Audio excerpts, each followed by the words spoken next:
हरे कृष्णा, राधे राधे। आप सभी का गीता क्लास में बहुत बहुत स्वागत है। ओम अज्ञानतिमिरन्धस्य ज्ञानञ्जनशलाकया चक्षुरुन्मिलितं येन तस्मै श्रीगुरुवे नमः। गुरुवे गौरचन्द्राय राधिकाय तदालय कृष्णाय कृष्णभक्ताय तद्भक्ताय नमो नमः। नमो विष्णुपादाय राधिकाय प्रियात्मने श्रीमद्भक्ति वेदांत नारायणीति नामिने। श्री कृष्ण लीला कथनी सुदाक्षम औदार्य माधुरी गुणक्षितम वरं वरेण्यं पुरुषं महन्तं नारायणं तं शिरसा नमामि। श्री चैतन्य मनोभीष्टं स्थापितं येन भूतले स्वयं रूप कदा मह्यं ददाति स्वपदान्तिकम् आजानुलम्बितभुजगुणकावदातु सङ्कीर्तनायकपितरो कमलयताक्षो विशम्भरो द्विजवरो धर्मपालो वन्दे जगत्प्रियकरो करुणावतारो। नमो महावदन्याय कृष्ण प्रेम प्रदायते कृष्णाय कृष्ण चैतन्य नाम्ने गौरकृष्णे नमः। हे कृष्ण करुणा सिंधो दीनबन्धो जगत्पते गोपेशा गोपिका कान्ता राधाकान्त नमस्तुते। तत्काञ्चन गौरांगी राधे वृन्दावनेश्वरी वृषभानुसुतदेवी प्रणमामि हरिप्रिये। नीलाचल निवासाय नित्याय परमात्मने बलभद्र सुभद्राभ्यां जगन्नाथाय ते नमः। जय श्री कृष्ण चैतन्य प्रभु नित्यानंद श्री अद्वैत गदाधर शिवासादि गौर भक्त वृंद। वाञ्छाकल्पतरुभ्यश्च कृपा सिन्धुभ्येव च पतितानां पावनेभ्यो वैष्णवेभ्यो नमो नमः। हरे कृष्ण कृष्ण कृष्ण हरे हरे हरे राम राम राम हरे हरे। हरे कृष्ण कृष्ण कृष्ण हरे हरे हरे राम राम राम हरे हरे। मैं सर्वप्रथम अपने परमराधितम गुरु पाद पद्म नित्य लीला प्रवेशम विष्णुपादष्टोत श्री श्रीमद्भक्ति वेदांत नारायण गोसाई महाराज जी के श्री चरणों में अनंत कोटि दंडों प्रणाम करती हूँ। तत्पश्चात समस्त रूपानुगुरु परंपरा के चरणों में मेरा अनंत कोटि दंडों प्रणाम। आप सभी को मेरा यथा योग्य दंडों प्रणाम सिखाओ। हरे कृष्णा। तो हम सभी श्रीमद् भगवद गीता का अध्ययन कर रहे हैं और अष्टम अध्याय में हैं और अभी तक हमने 19 श्लोक पूरे कर लिए थे। तो 19वें श्लोक में भगवान बता रहे थे कि ब्रह्मा जी का जब दिन होता है तो सारे जीव प्रकट होते हैं और ब्रह्मा जी की जैसे ही रात्रि आती है तो सारे जीव हैं वो अदृश्य हो जाते हैं, यानी प्रलय आ जाता है। तो इसी तरह से ब्रह्मा जी के दिन और रात जैसे जैसे चलते जाते हैं उसी तरह से सृष्टि होती रहती है और प्रलय होता रहता है। तो भगवान काल चक्र के विषय में बता रहे थे, ब्रह्मा जी की गणना और हमारे धरती की गणना के विषय में भगवान ने हमको बताया इन पूर्व वाले श्लोकों में। तो अभी इस भगवान ने बताया था जो ब्रह्मा की जो सृष्टि है वो मटीरियल जगत है, जो 14 भुवन हैं सारे, जिसमें कि पाताल लोक से लेकर के ब्रह्म लोक तक ये सारी जो है सृष्टि ब्रह्मा द्वारा की गई है। और ये मटीरियल सृष्टि है, भौतिक सृष्टि है, जिसका कि विनाश होता ही होता है, चाहे इसकी अवधि भले ही कितनी लंबी हो। हमारे जीवन काल से भले ही वो कितनी ही लंबी हो, हमारे गणना के हिसाब से वो करोड़ों करोड़ों अरबों अरबों वर्ष ज़्यादा उनकी जीवन काल है, लेकिन तो भी वो सब विनष्ट हो जाता है, प्रलय हो जाता है। यहाँ तक कि ब्रह्मा की भी मृत्यु हो जाती है। कोई भी सनातन नहीं है, इटर्नल नहीं है, हमेशा रहने वाला, शाश्वत नहीं है। तो भगवान ने अभी तक बताया मटीरियल भौतिक जगत के विषय में बताया था। अब भगवान जो बात करेंगे वो भगवान अपने स्पिरिचुअल धाम के, आध्यात्मिक धाम के विषय में हमें बताएंगे। 20 श्लोक लेते हैं।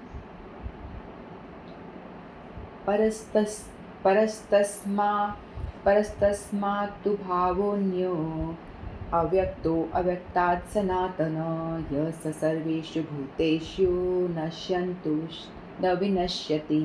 परस्तस्मात्तु भावन्यो अव्यक्तो अव्यक्तात् सनातन यः स सर्वेषु भूतेषु नश्यन्तु न विनश्यति। इसके अतिरिक्त एक अन्य अव्यक्त प्रकृति है जो शाश्वत है और इस व्यक्त तथा अव्यक्त पदार्थ से परे है। यह परा श्रेष्ठ और कभी नाश न होने वाली है। जब इस संसार का सब कुछ लय हो जाता है तब भी इसका नाश नहीं होता। तो यहाँ बता रहे हैं कि एक और प्रकृति है, उसके बारे में बता रहे। तात्पर्य पढ़ते हैं। कृष्ण की पराशक्ति दिव्य और शाश्वत है। यह उस भौतिक प्रकृति के समस्त परिवर्तनों से परे है जो ब्रह्मा के दिन के समय व्यक्त और रात्रि के समय विनिष्ट होती रहती है। कृष्ण की पराशक्ति भौतिक प्रकृति के गुण से सर्वदा विपरीत है। परा तथा अपरा प्रकृति की व्याख्या 7वें अध्याय में हुई है। तो हमने परा और अपरा प्रकृति के बारे में पढ़ा था, 7वें अध्याय में पढ़ा था ना हमने, कि परा प्रकृति होती है जो लिविंग हम आत्मा, और अपरा यानी नॉन लिविंग जो भी कुछ हमें दिखाई दे रहा है, नॉन लिविंग जो भी कुछ है, और ये जो पंच तत्व से मिलके बना होता है। सभी कुछ चीज़ जो भी हम धरती पे देखते हैं, इस भौतिक संसार में जो भी कुछ देखते हैं, सभी कुछ पंच तत्व से मिलकर बनी होती है। ठीक है, तो सभी कुछ विनिष्ट हो जाती है, भगवान बता रहे। तो इसके अतिरिक्त भगवान कह रहे हैं कि ये तो हमने इसके बारे में जाना कि कितनी बड़ी है, इतने सारे लोग हैं, और भगवान विष्णु है, जब वो सांस लेते हैं तो उनके रोम रोम से अनंत ब्रह्मांड निकलते रहते हैं, और हर एक ब्रह्मांड में एक एक ब्रह्मा है। ऐसा नहीं कि ब्रह्मा एक ही है, ब्रह्मा भी बहुत सारे होते हैं। तो हर एक ब्रह्मांड में एक एक ब्रह्मा होते हैं जो संचालन करते हैं। तो हमें तो हमारे लोक के ब्रह्मा के बारे में पता है। ठीक है, चलिए कथा सुना देती हूँ आपको। एक दफ़ा भगवान कृष्ण द्वारका में होते हैं, तो द्वारका में वो बैठे होते हैं। ठीक है, तो उतने में ही ब्रह्मा जी है ना, उनके जो चतुर्मुख ब्रह्मा होते हैं, 4 मुख वाले ब्रह्मा होते हैं, तो वो आते हैं और वो वेट कर रहे होते हैं। तो कहते हैं कि हमें, द्वारपाल लोग कहते हैं कि मुझे मिलने जाने दो, मुझे द्वारकाधीश से मिलना है। और ब्रह्मा के मन में बड़ा घमंड होता है कि मुझे मत रोको, क्योंकि मैं तो ब्रह्मा हूँ, मैं सृष्टि करने वाला हूँ, मैं ही सारी सृष्टि का बनाने वाला हूँ, तो मुझे आप कैसे रोक सकते हो? मैं ब्रह्मा हूँ, मेरे 4 मुख हैं। और मैं, ब्रह्मा कहते हैं कि बड़े इंटेलिजेंट माने जाते हैं, कि हमारा एक दिमाग होता है, उनके 4 दिमाग होते हैं, और वो भी बड़े बुद्धिमान है ब्रह्मा जो। तो कहते हैं कि मेरे को अंदर जाने दो, मुझे रोको मत। तो द्वारपाल होते हैं ना, वो कृष्ण से पूछते हैं, तो कृष्ण कहते हैं, कृष्ण को समझ में आता है कि इस ब्रह्मा के अंदर तो अहंकार आ गया है, इसके अंदर अहंकार है कि मैं सृष्टि करने वाला हूँ, मैं बड़ा ही श्रेष्ठ हूँ। तो कृष्ण ने बोला कि वेट करो बाहर, उनको कहो वेट करें। तो वो, उन्होंने मैसेज भेजा, अरे उन्हें कहो ब्रह्मा आए हैं, ब्रह्मा जो सृष्टि करता है, आपके मेन जो अधिकारी मुख्यमंत्री जो हैं वो आए हैं, जिसने सृष्टि का निर्माण किया वो हैं, बताओ उनको कौन आया है। तो बोला हमने बताया कि ब्रह्मा आए हैं, लेकिन द्वारकाधीश ने बोला वेट करो। तो बोलते कि ऐसे कैसे, मेरी कोई कदर ही नहीं, मैं ब्रह्मा हूँ 4 मुख वाला। फिर वेट करते रहे, फिर बुलाया ही नहीं ब्रह्मा, बिल्कुल वेट करते रहे। फिर थोड़ी देर के बाद देखते हैं वहाँ से 5 मुख वाले ब्रह्मा आ रहे, फिर देखते हैं 10 मुख वाले ब्रह्मा आ रहे, फिर देखते हैं कि 7 मुख वाले, 8 मुख वाले, 100 मुख वाले ब्रह्मा आ रहे। वो ब्रह्मा जी का सर चकरा गया, ये क्या है भाई, इतने सारे ब्रह्मा। तो वो हमारे जो ब्रह्मांड के 4 मुख वाले ही ब्रह्मा है। तो बोले कि इतने सारे 100 मुख वाले ब्रह्मा आ रहे हैं। तो ब्रह्मा जी का जो ईगो था, उनका अहंकार चूर चूर हो गया। उन्हें समझ में आया, भाई मैं ब्रह्मा हूँ जो इतने बड़े ब्रह्मांड का बनाने वाला हूँ, मेरी औकात भी कुछ नहीं दिख रही इन ब्रह्माओं के आगे। तो तब ब्रह्मा जी को समझ में आया कि भाई मैं तो कुछ भी नहीं हूँ। तब वो एकदम अपने अहंकार को चूर चूर हो जाता है। तब भगवान उनसे मिलते हैं। भगवान कहते हैं ना कि मेरे को किसी के अंदर अहंकार जो है ना वो बिल्कुल नहीं पसंद। किसी के अंदर लोभ, मोह, माया, ये सब चीज़ें चलो ये फिर भी ठीक है, लेकिन ये जो अहंकार है ना, ये बहुत ही सूक्ष्म होता है, ये इंसान के अंदर वो जाता नहीं है। हमने प्रलय की बात सुनी, दिन और रात प्रलय हो रहे हैं, ब्रह्मा जी के दिन और रात हो रहे हैं, तो सृष्टि हो रही है और प्रलय हो रहा है, ऐसा होता जा रहा है ना। फिर बाद में एक महाप्रलय आता है। महाप्रलय क्या होता है, जब ब्रह्मा जी के 100 साल पूरे कंप्लीट हो जाते हैं, तब महाप्रलय हो जाता है। उसमें ब्रह्मा जी की भी मृत्यु हो जाती है, ब्रह्मलोक का भी पूरा नाश हो जाता है, वो भी जलमग्न हो जाता है, पूरा जल से भर जाता है। तो ब्रह्मा जी का भी प्रलय हो जाता है। तो तो इस तरह से ब्रह्मा जी के अंदर भी ये प्रलय हुआ, लेकिन हमें हमारे अंदर एक प्रलय होना चाहिए। कौन सा प्रलय? जिसमें कि हमारा जो सूक्ष्म शरीर है ना, 2 शरीर होते हैं हमारे। एक होता है स्थूल, जो एक ग्रॉस बॉडी जिसको अपन टच कर सकते हैं, फील कर सकते हैं, है ना। और एक होता है सूक्ष्म शरीर हमारा, जो मन, बुद्धि, अहंकार। कोई अपने मन को पकड़ छू सकता है? कोई अपनी बुद्धि को छू सकता है? किसी में इंटेलिजेंस से दिखा दो मुझे आपके अंदर बुद्धि है, मैं बोल रही हूँ आपके अंदर बुद्धि है ही नहीं, दिखाओ मुझे है तो। दिखा सकता है कोई? नहीं दिखा सकता। तो ऐसे ही जैसे कंप्यूटर होता है ना, कंप्यूटर का एक होता है हार्डवेयर, एक होता है सॉफ्टवेयर। जो कंप्यूटर का हार्डवेयर है वो उसको टच किया जा सकता है, जो सॉफ्टवेयर है उसको हम टच नहीं कर सकते। प्रोसेसिंग यूनिट है जिससे कि काम हो रहा होता है। उसी तरह से हमारी बॉडी भी है, कंप्यूटर के समान है। जो प्रोसेसिंग यूनिट है वो हमारा सॉफ्टवेयर जो है उसको कहते हैं मन, बुद्धि, अहंकार, ठीक है। और जो हार्डवेयर है उसको हम कहते हैं स्थूल शरीर, जो हमारी बॉडी है बाहर वाली। तो इसी तरह से हमारी बॉडी का जब हम मर जाते हैं तो बॉडी का तो नाश हो जाता है, लेकिन जो सूक्ष्म शरीर है हमारा, जो भी हमने काम किया होता है आज जीवन, हमने जो भी गतिविधियाँ करी है, जैसी भी एक्टिविटी करी है, अच्छा बुरा, ठीक है, तो वो सारे संस्कार हमारे मन पे, हमारे चित्त पे बनते हैं। आप सीधा से देखो, यदि आपने कोई एक डरावनी मूवी देख ली, ठीक है, आपने एक डरावनी मूवी देख ली तो आपको कैसा लगेगा? डर लग जाएगा, आपके चित्त पे डर वाला संस्कार बैठ जाएगा। फिर आप अकेले में डरोगे कि वो भूत देखा था, वो आ ना जाए, ऐसा है ना। और यदि वहीं कहीं आप भगवत गीता सुन रहे हो तो वो संस्कार आपके चित्त पे पड़ रहे हैं।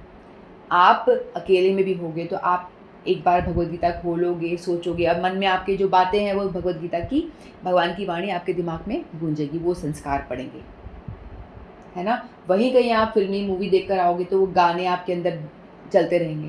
यानी जो कुछ भी आप देख रहे हो, सुन रहे हो, कर रहे हो, अपनी ज्ञान इंद्रियों से जो आहार ले रहे हो, मुंह से ले रहे हो, आँख से दृश्य देख रहे हो, कानों से जो सुन रहे हो, ये सारा आहार हमारा शुद्ध होना चाहिए। हर एक इंद्री का आहार हमारा शुद्ध होना चाहिए। यानी अच्छा देखो, अच्छा सुनो, बुरा ना बोलो, बुरा ना सुनो, ये गांधी जी के 3 बंदर है ना, वैसे। तो हम लोगों को अच्छा अपन आहार लेंगे सारी इंद्रियों से तो हमारा संस्कार जो पड़ेगा अच्छा पड़ेगा। तो हम लोगों को भगवत भजन करके अपने जो ये जीवन काल हमें जितना मिला है, जितने भी साल के लिए हमें शरीर मिला है, उतने टाइम में हमें भजन कर लेना चाहिए, हरि नाम जप और ये सब भक्ति युक्त जो भी कर रहे हैं उसे करते करते करते क्या होगा, धीरे धीरे हमारे अंदर जो संस्कार है ना वो धीरे धीरे धीरे कटने शुरू हो जाएंगे। हमारे अंदर क्रोध बहुत आता है, बहुत ज़्यादा। मैं मेरा बता रही हूँ, मेरे को बहुत क्रोध आता था। मैं जब शादी के पहले मेरे को बड़ा क्रोध आता था। अक्सर मेरे घर वाले जो मेरी बहनें वगैरह मुझे डरा करती थी और बहुत थोड़ी थोड़ी बात पे गुस्सा हो जाती थी और सब ऐसे बहुत ज़्यादा।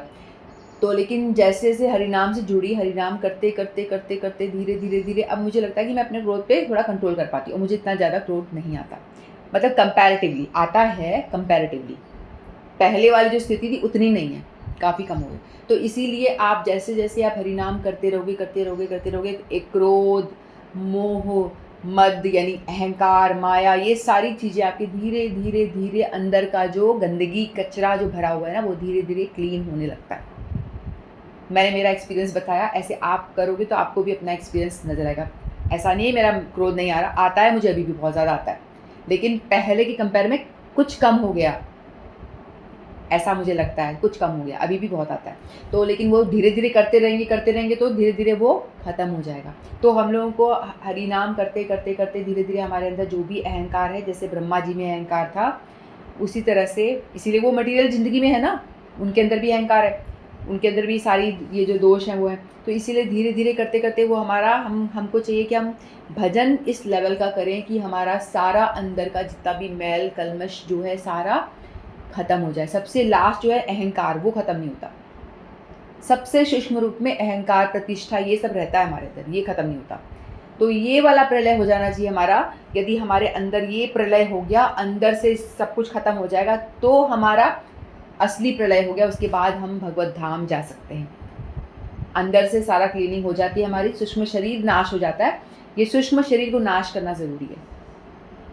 समझ रहे हो मैं क्या कह रही हूँ? यानी स्थूल शरीर तो नाश हो जाता है, लेकिन सूक्ष्म शरीर को लेके आत्मा जाती है, क्रोध मोह माया ये मन बुद्धि अहंकार लेके जाती है, और फिर इसी के अनुरूप दूसरा शरीर मिलता है। फिर ये मन बुद्धि अहंकार दूसरे शरीर के साथ अंदर घुस जाती है। आत्मा मन बुद्धि अहंकार ये दूसरे शरीर बदलते रहते हैं। लेकिन यदि हमने सूक्ष्म शरीर को भी खत्म कर दिया, हमारा अहंकार खत्म हो गया, हमारी आसक्तियाँ खत्म हो गई, ठीक है, ये सारा अहंकार ये खत्म हो गया, आसक्ति खत्म हो गई, तो हमारा सूक्ष्म शरीर का भी नाश हो जाता है।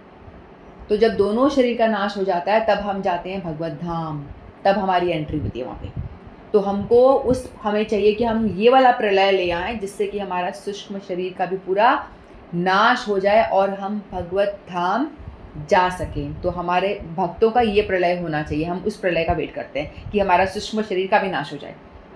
सिर्फ स्थूल शरीर ही मरते जा रहा है, उससे कोई फ़ायदा नहीं है।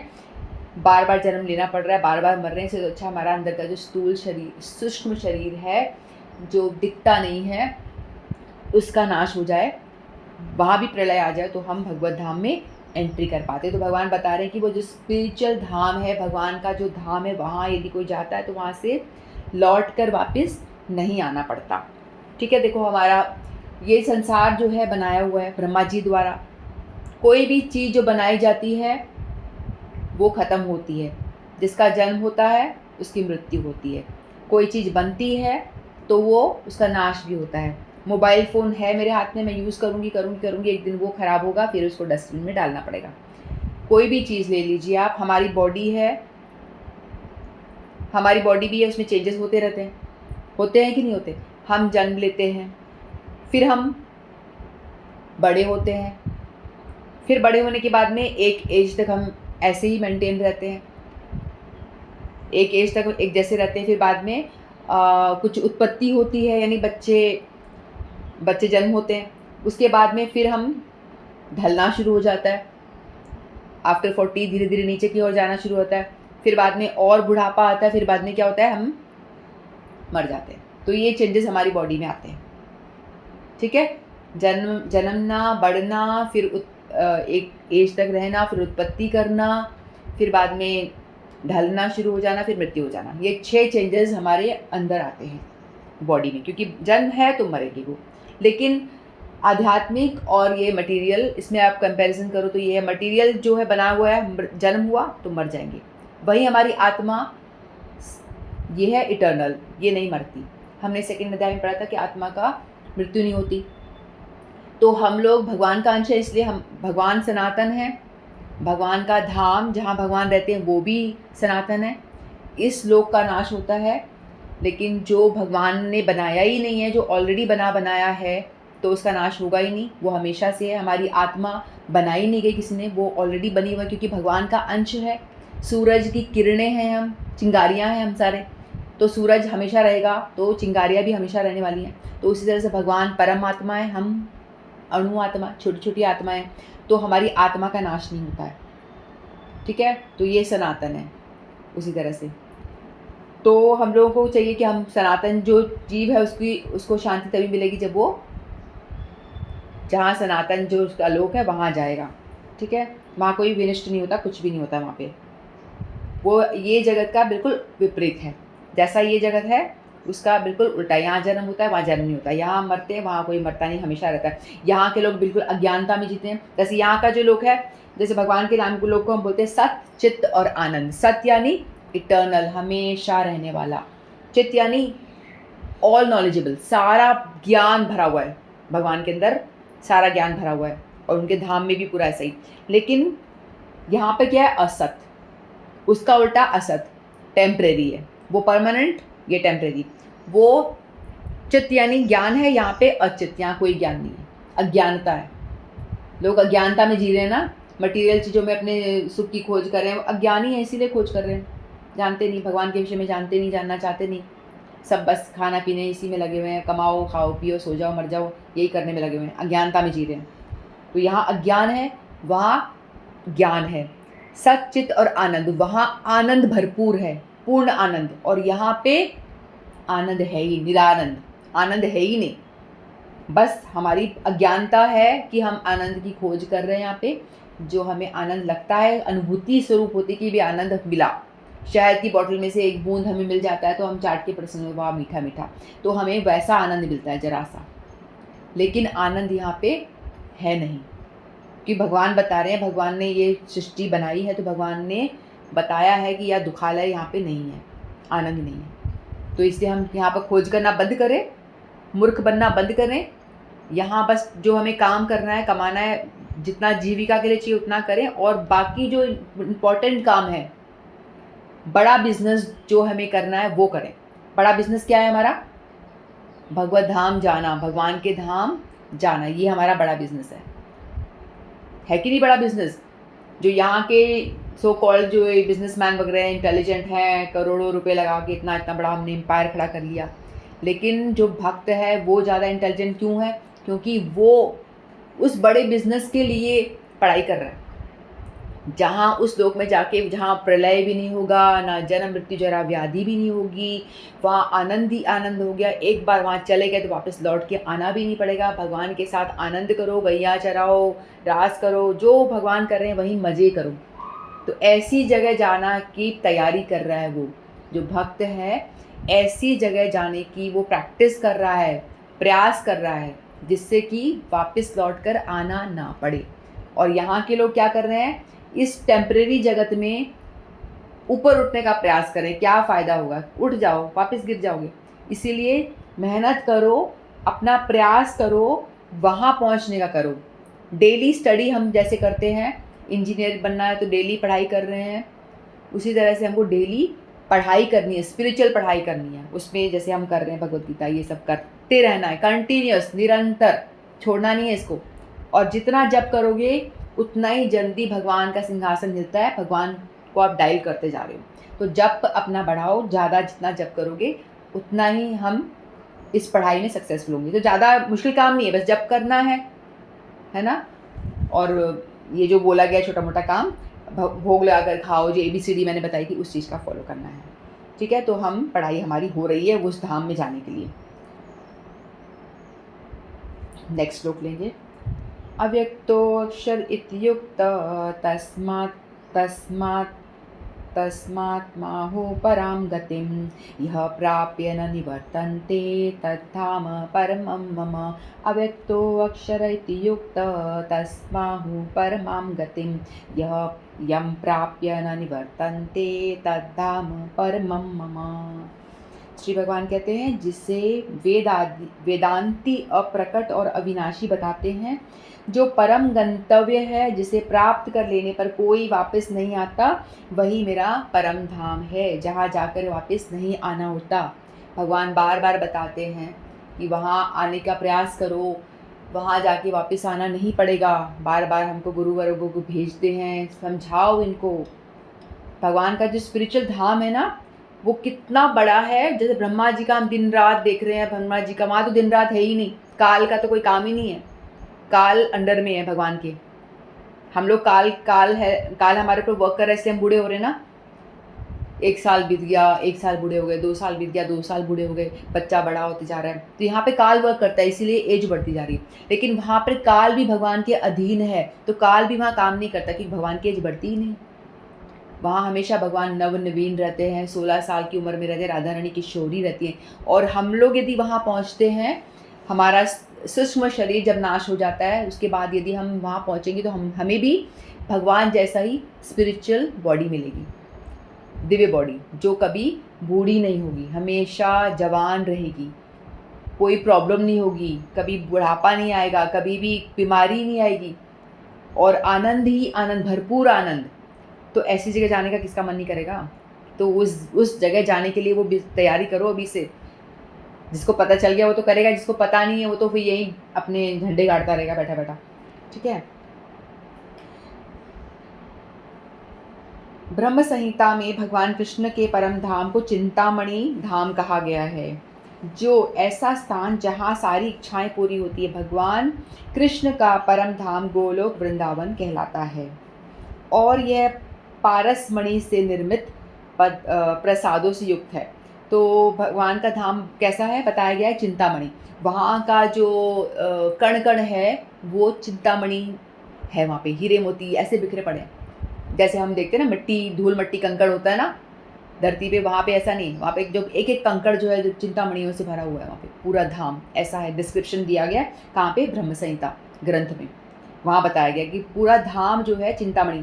तो भगवान ने क्या करा, इस लोक में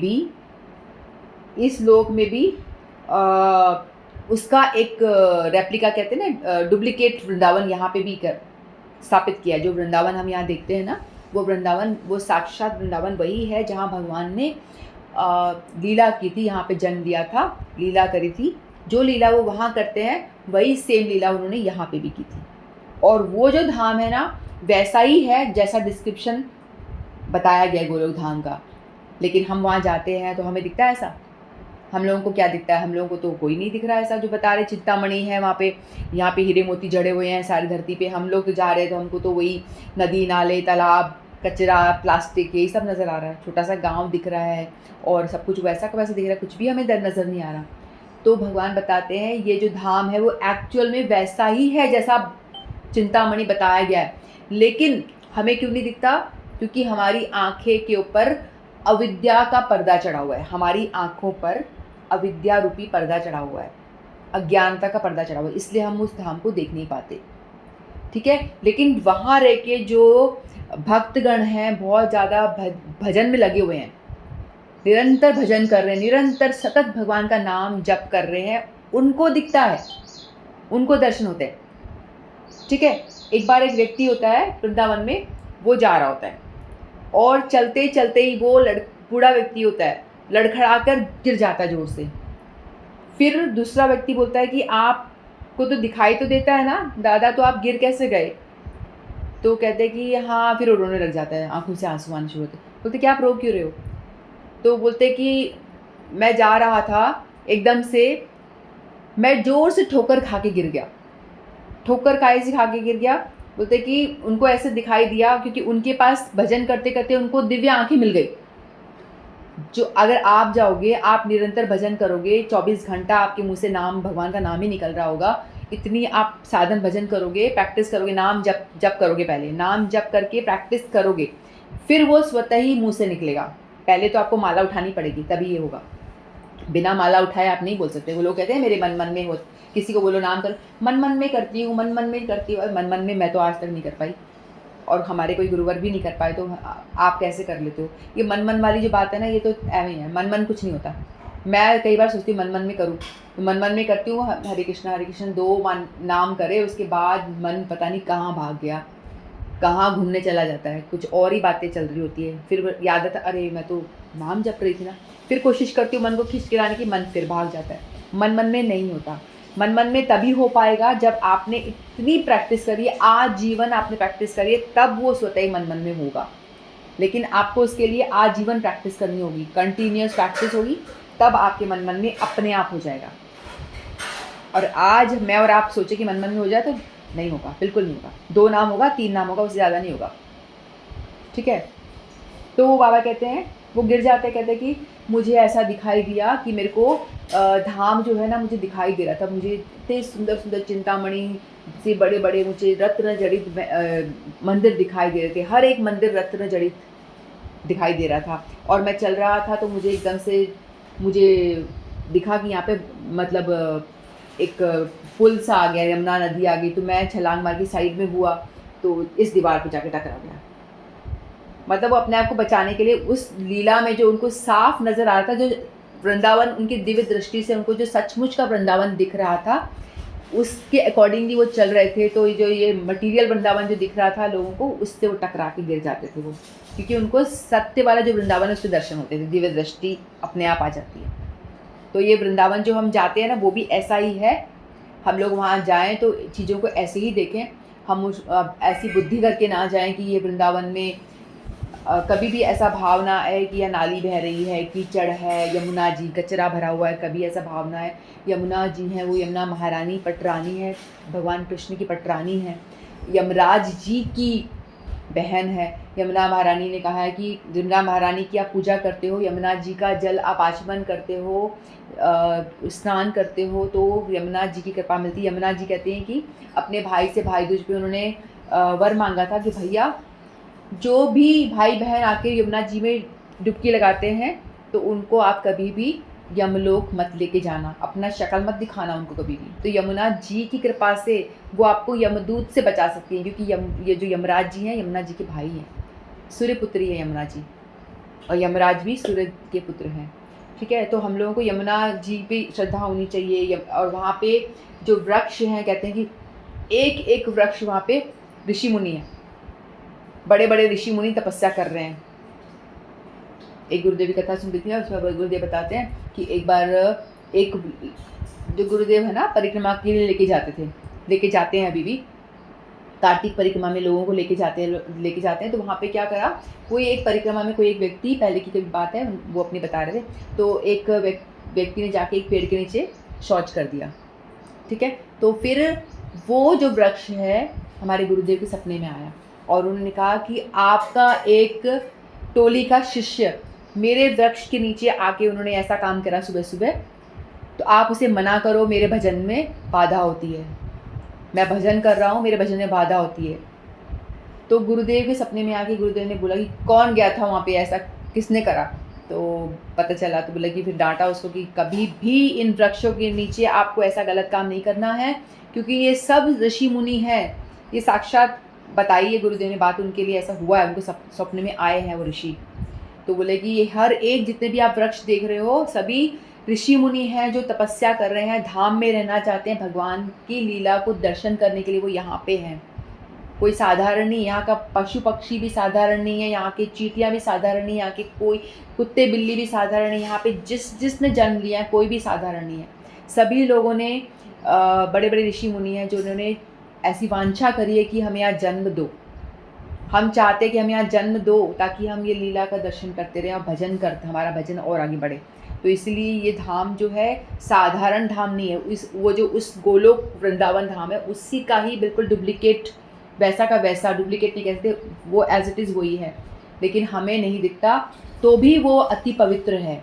जो भी हमें दिखता है तो भी वो अति पवित्र है। वहाँ हम जाते मात्र हैं तो हमारे अनंत पापों का भी नाश हो जाता है, और यदि हम वहाँ जा कर के एक माला करते हैं तो उस माला का भी हमें वहाँ पे माला करा हुआ का हज़ारों गुना फल ज़्यादा मिलता है। इसके विपरीत यदि हम वहाँ जाके पाप करते हैं तो उसका भी हज़ारों गुना ज़्यादा फल मिल जाता है। तो इसलिए धाम में जा कर के हमें पाप नहीं करना चाहिए, किसी की निंदा चुगली ये सब कभी नहीं करें। इसीलिए लोग कहते हैं कि धाम में जाओ तो शुद्ध हो गए हो तो ही जाओ, शुद्ध नहीं हो तो भाग आओ जल्दी से, नहीं तो तुम माला करोगे उसका तो तुम पुण्य कमाओगे, लेकिन पाप करोगे वो और भी हो जाएगा ज़्यादा, क्योंकि पापी ज़्यादा है ना, हम निंदा ज़्यादा करते हैं। तो इसलिए बताया गया कि वहाँ के जो चिंतामणि है, वहाँ की एक एक जो कर्ण जमीन है वो मणियाँ चिंतामणि से भरे, कण कण में कण कण जो इस तरह से बना हुआ है। ठीक है, और वहाँ जाने से इच्छाएं पूरी होती है। यहाँ पर वृक्ष भी हैं जिन्हें कल्पतरु, और जितने भी वृक्ष हैं वो कल्प वृक्ष हैं। कल्प वृक्ष यानी एक भी वृक्ष के नीचे आप खड़े हो जाओ और उसके नीचे आके आपने जो भी आपकी डिमांड है वो पूरी हो जाती है। जैसे आप मॉल में जाते हो, वहाँ पे सब कुछ मिल जाता है ना, कपड़े भी मिल जाते हैं, खाने पीने का सामान भी मिल जाता है, और खिलौने भी मिल जाते हैं, जो चाहिए मिल जाता है, लेकिन फिर भी कुछ कुछ चीज़ें तो नहीं मिल पाती जो आपको चाहिए।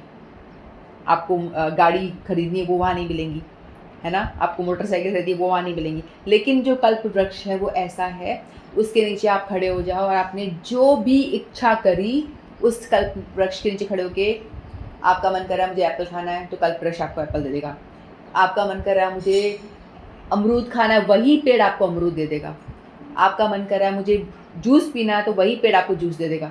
आपको लग रहा होगा फैंटेसी, मैं ऐसे ही बोल रही हूँ अतिशयोक्ति है, अतिशयोक्ति नहीं है। मूवीज़ में जो अतिशयोक्ति दिखाते हैं वो तो हम बड़े आराम से मान लेते हैं, लेकिन जो यहाँ शास्त्रों में लिखा है ये अतिशयोक्ति नहीं है, ऐसा है, क्योंकि ब्रह्म संहिता में लिखा हुआ है, बता रहे हैं शास्त्रों में, भगवान बता रहे हैं, मानना है तो मानो, नहीं मानना तो मत मानो, मैं तो बता रहा हूँ ऐसा है सचमुच में। ठीक है, तो हमें भगवान पे वाणी पे श्रद्धा है तो हम जरूर विश्वास करेंगे उनकी बातों पे। तो वहाँ पे एक कल्पवृक्ष में इतना, ये मैं एक कल्पवृक्ष का डिस्क्रिप्शन दे रही हूँ कि जो भी आप मांगो आपकी हर इच्छाएं पूरी होती है। तो ऐसे अनंत वृक्ष हैं, अनंत। ठीक है, जो इच्छा होने पर किसी भी तरह का पदार्थ प्रदान करने वाले हैं। और एक तो चिंतामणि बताई मैंने वहाँ पे, फिर दूसरी कल्प वृक्ष है वहाँ पे, फिर गौएं कैसी है, सुरभि गाय भी वही है जो आपकी इच्छाओं को पूरी कर देती हैं, सुरभि गाय। ठीक है, जिन्हें सुरभि गौएं कहा जाता है, और वे अनंत दुख देने वाली, बहुत सारा दूध देती हैं वो। इस धाम में भगवान की सेवा के लिए लाखों लक्ष्मियाँ हैं। ठीक है, एक तो सुरभि गाय है, वो भी आपकी सारी मनोकामना पूरी कर सकती है, जो भी डिज़ायर है पूरी कर सकती है। और हम लोग यहाँ पे धरती पे एक लक्ष्मी जी है, उसके पीछे पड़ रहते हैं, जय लक्ष्मी रमणा, ऐसे ऐसे करके हम लोग लक्ष्मी जी की पटाने में लग जाते हैं कि भाई धन दे दे, दौलत दे दे, एक लक्ष्मी के पीछे पड़ रहते। वहाँ पे हम कह रहे हैं कि करोड़ों लक्ष्मियाँ, लाखों लक्ष्मियाँ भगवान की सेवा के लिए हाजिर हैं। एक लक्ष्मी की बात नहीं है, अनंत लक्ष्मियाँ भगवान की सेवा के लिए हाजिर है। और वह धाम इतना क्लीन है, वहाँ कुछ काम ही नहीं है, वहाँ पे झाड़ू वाड़ू लगाना नहीं पड़ता, मिट्टी धूल कुछ होता ही नहीं है, एकदम क्लीन बट एकदम चकाचक है। लेकिन तो भी लक्ष्मियाँ भगवान की कृपा पाने के लिए क्या करती हैं, झाड़ू उठा के झाड़ू लगाती हैं, व्यर्थ में ही लगाती हैं कि भगवान की नज़र पड़ेगी, भगवान कभी कृपा कर देंगे। तो अनंत लक्ष्मियाँ वहाँ झाड़ू ऐਵੇਂ ही लगा रही हैं, कचरा ना होते हुए भी, भगवान की कृपा पाने के लिए। तो वे आदि भगवान गोविंद तथा समस्त कारणों के कारण कहलाते हैं। इस धाम में भगवान की सेवा के लिए लाखों लक्ष्मियां हैं, वे आदि भगवान गोविंद तथा समस्त कारणों के कारण कहलाते हैं। भगवान वंशी बजाते रहते हैं, वेणु करंतम, उनका दिव्य स्वरूप समस्त लोकों में सर्वाधिक आकर्षक है। उनके नेत्र कमल दलों के समान है और उनका शरीर मेघों के वर्ण जैसा है। बता रहे हैं कि भगवान का जो स्वरूप हमने पढ़ा, भगवान कैसे दिखते हैं, भगवान के हाथों में बंसरी धारण करते हैं, भगवान पीताम्बर पहनते हैं जो सोने की तरह चमकता है, सुंदर पीताम्बर धारण करते हैं। अब भगवान का जो वर्ण है वो मेघ के नवीन बादल के समान उनका वर्ण है। ठीक है, और बहुत ही सुंदर दिख रहे हैं। जो कामदेव है ना, कामदेव बहुत सुंदर माने जाते हैं। कामदेव को देख के कोई भी जो हमारे इस धरती पे ऐश्वर्या राय या मिस वर्ल्ड, मिस यूनिवर्स, जो भी हमें ब्यूटीफुल दिखता है, वो सर्वाधिक जो ब्यूटीफुल जो भी व्यक्ति या कोई भी दिखता है, तो वो कामदेव का एक बूंद बराबर होता है हमारी धरती का।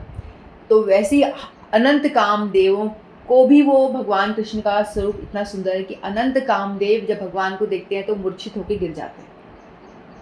अनंत कामदेव एक नहीं, वो भगवान के स्वरूप को, सुंदर रूप को देखते हैं तो वो मूर्छित हो जाते हैं, उनके सुंदर रूप को झेल नहीं पाते। ठीक है, और भगवान के नयन कमल की पंखुड़ी जैसे सुंदर है। ठीक है, और भगवान बंसरी बजा रहे, सिर पे उन्होंने मोर मुकुट धारण किया हुआ है, फूलों की वैजंती माला जो उनके चरणों तक आ रही है वैसी पहन रखी है, अलग अलग पुष्पों से बनी, वैजंती पुष्प से बनी हुई है। और भी कई तरह के पुष्प मिले होते हैं, तुलसी के दल भी उसमें होते हैं। ठीक है, और वे इतने रूपवान हैं कि उनका सौंदर्य हजारों कामदेवों को मात करता है। वे पीत वस्त्र धारण करते हैं, उनके गले में माला रहती है और केशों में मोर पंख लगे रहते हैं।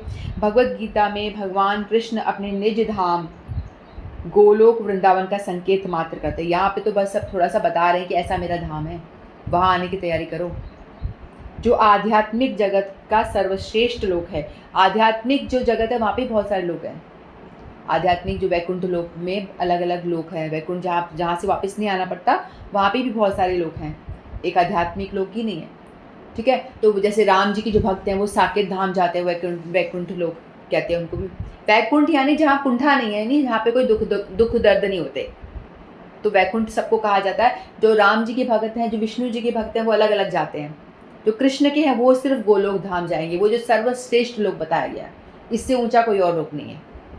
तो राम जी का वो साकेत धाम जाते हैं, वहाँ पे राम जी के भक्त मिलेंगे, राम जैसा रूप मिलेगा, और वहीं राम जी को दास्य फॉर्म में वहाँ पे उनकी भक्ति करेंगे, सेवा करेंगे, आनंद करेंगे, वहाँ से लौट के भी वापस नहीं आते। लेकिन इन सारे वैकुंठों में से भी जो भगवान का गोलोक धाम है, कृष्ण लोक कहते हैं, गोलोक कहते हैं, जो भगवान कहते हैं वो मेरा निज धाम है, मेरा खुद का, मेरा घर है, मेरा घर है। वहाँ यदि तुम आ जाओगे मेरे बच्चे, मेरे अंश, वहाँ आने का प्रयास करो। बता रहा हूँ कैसे आना, भगवत गीता मैंने दी है मैनुअल, इसे पढ़ो, इसके अकॉर्डिंगली चलो और आ जाओ वहाँ पे, बड़ा आनंद है वहाँ पे, ऐसा बता रहे हैं भगवान। गोलोक वृंदावन का संकेत मात्र करें, भगवत गीता में सिर्फ संकेत बता रहे हैं, बाकी अन्य ग्रंथों में विस्तृत विवरण है गोलोक धाम का, जो आध्यात्मिक जगत में सर्वश्रेष्ठ लोक है। इसका विशद वृत्तांत ब्रह्म संहिता में मिलता है। ब्रह्म संहिता कोई ग्रंथ है जिसको आप पढ़ोगे तो इसमें इनका बड़ा डिस्क्रिप्शन मिलता है। वैदिक ग्रंथ कठोपनिषद बताते हैं भगवान का धाम सर्वश्रेष्ठ है और यही परम धाम है। परम पुरुषास्त्र एवं किंचितसा काष्ठा परमा गति ही। एक बार वहाँ पहुंचकर फिर से भौतिक संसार में वापस नहीं आना होता। कृष्ण का परम धाम तथा स्वयं कृष्ण अभिनय, भगवान का धाम और भगवान में कोई अंतर नहीं है। जितना भगवान पावरफुल है उतना ही भगवान का धाम भी पावरफुल है, क्योंकि वे दोनों एक से गुण वाले हैं। आध्यात्मिक आकाश में स्थित इस गोलोक वृंदावन की प्रतिकृति, वृंदावन इस पृथ्वी पर दिल्ली से 10 मील दक्षिण पूर्व स्थित है। जब कृष्ण ने इस पृथ्वी पर अवतार ग्रहण किया था तो उन्होंने इसी भूमि पर, जिसे वृंदावन कहते हैं, जो भारत में मथुरा जिले के 24 वर्ग मील में फैला हुआ है, क्रीड़ा की थी। तो बता रहे हैं कि थोड़ा सा आइडिया देने के लिए कि ऐसा वृंदावन नीचे भी है, नीचे उन्होंने प्रकट किया, वो खुद वहाँ पर आए वृंदावन धाम में। ठीक है, तो बताते हैं जो स्पिरिचुअल लोग हैं, आध्यात्मिक जो लोग हैं ना, वो कितना बड़ा है। यानी जो हमारा भौतिक जगत है ना, जिसमें अपन 14 भुवन देख रहे हैं, ब्रह्मलोक वगैरह सारा इंक्लूड करके 1/4, 4 में से 1/4 पार्ट ही है वो भौतिक संसार।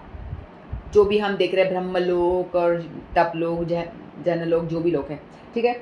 और लेकिन जो स्पिरिचुअल धाम है ना, वो कितना बड़ा है, बहुत बड़ा है। यानी 3/4, एक गोल रोटी है, उसके हमने 4 टुकड़े कर दिए, उसमें से 3। हरे कृष्णा। हरे कृष्णा। मैंने जो 2-3 याद किए थे तो उन्हें मैं बोल देती हूँ। हाँ, कोई बात। चंचलम हि मन कृष्णा प्रमादी बलवत्रणम तस्याहं निग्रहं मन्ये वायुरिव सुदुष्करम्। मते परतरं नान्यात् किंचिदस्ति धनंजय मयि सर्वमिदं प्रोतं सूत्रे मणिगणा इव। क्रोध एषा काम एषा, काम एष, क्रोध एष। सॉरी, कोई नहीं, देख के बोल दीजिए, कोई इतना कुछ नहीं, कम से कम अपन। इसके बाद दूसरा बोल देती हूँ। जी जी जी। भूमिरापो नलो वायु खम मनो बुद्धिरेव जय अहंकार इति यमे मन भिन्ना प्रकृति रस्तेना कामेश क्रोधेश रजोगुण समुद्भवा महाशनु महापापमा विधि एनम इह वैरम। बहुत बढ़िया, बहुत सुंदर, बहुत सुंदर। और कोई बोलना चाहता है? ठीक है, मैं कीर्तन गाती हूँ फिर। हाँ मंजू। हरे कृष्णा। हरे कृष्णा। पहले तो अनंग मंजरी दासी, जो मेरी रिश्ते में बहन लगती है, उनको सादर प्रणाम।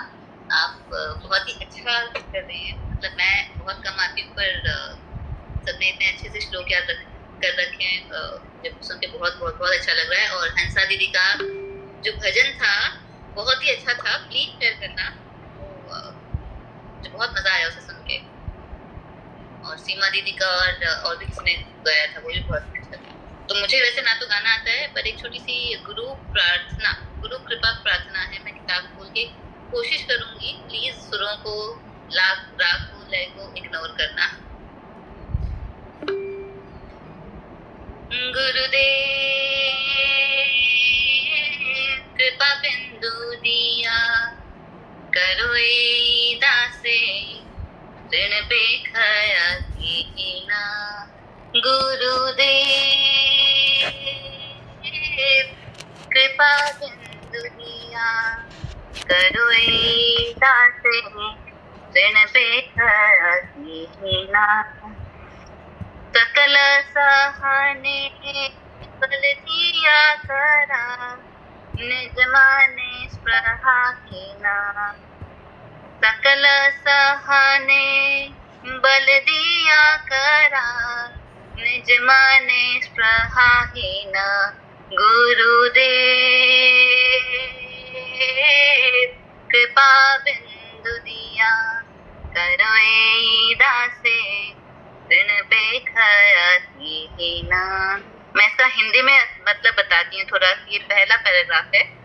हे गुरुदेव, आप अपनी कृपा की मात्र एक बूंद प्रदान कर अपने इस दास को तृण से भी अधिक सुनीच बना दी है। मतलब कि हम सब में इतना ईगो फैल होता है। सबसे मुश्किल है अपने आप को छोटा समझना, अपने आप को गलत समझना, अपने आप को नकारा समझना, तभी हम कुछ आगे कर पाएंगे। तो कह रहे हैं गुरुदेव आप अपनी कृपा करके हमें तृण मतलब घास का एक टुकड़ा, उससे भी सुनीच बना दीजिए। आप मुझे ऐसी शक्ति प्रदान कीजिए कि मैं सब कुछ सहन कर सकूं तथा अपने सम्मान की स्पृहा से निर्मुक्त हो जाऊं।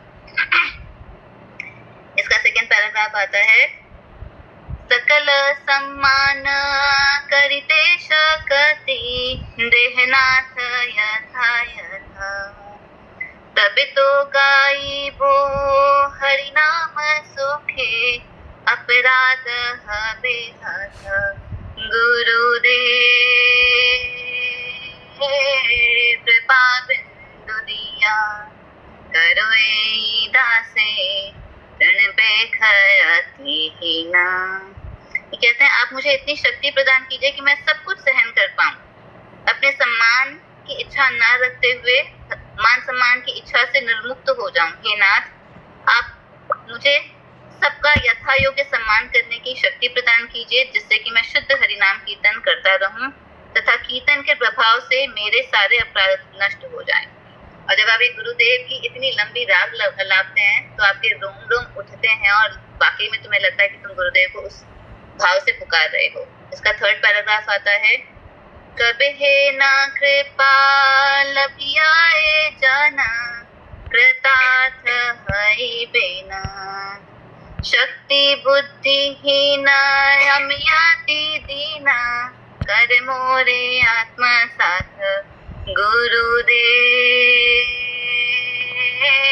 कृपा बिंदु दिया करो ए दासे ऋण बेखयति हीना।